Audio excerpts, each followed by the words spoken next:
China has the ability to control the South China Sea, and the US could be forced to retreat as Beijing prepares for war. China, along with several of its neighbors including the Philippines, Vietnam, Malaysia, Brunei and Taiwan, have been involved in a decades-long dispute over who controls the South China Sea. Xi Jinping's superstate claims most of the sea as its territory, but China's neighbors argue parts of the area belong to them. Tensions have skyrocketed in recent years and resulted in the involvement of the US.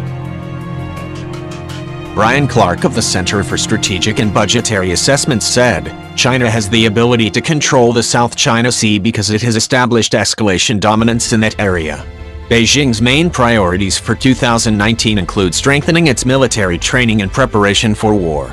An editorial published on New Year's Day in the state-run military newspaper The Pla Daily said, "We should be well prepared for all directions of military struggle and comprehensively improve troops' combat response and emergencies to ensure we can meet the challenge and win when there is a situation."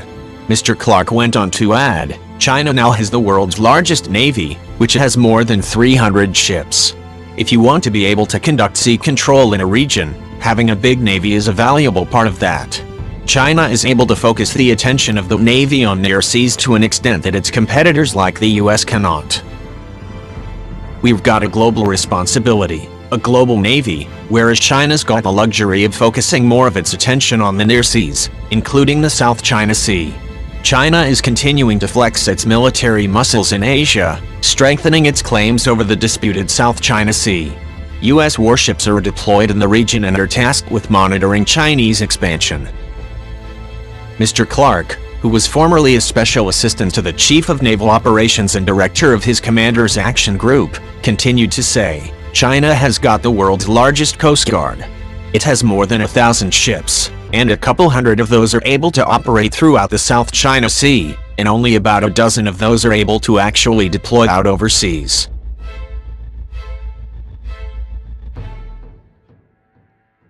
Thousands of ships have been brought into service to support the Chinese operations in the East and South China Seas.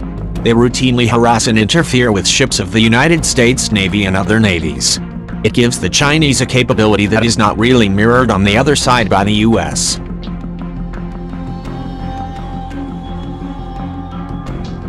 He added, there are multiple islands in the South China Sea that are now built up, armed and able to support air operations, giving the Chinese the ability to control, surveil, monitor and conduct air defense in parts of the South China Sea persistently without having to deploy ships there.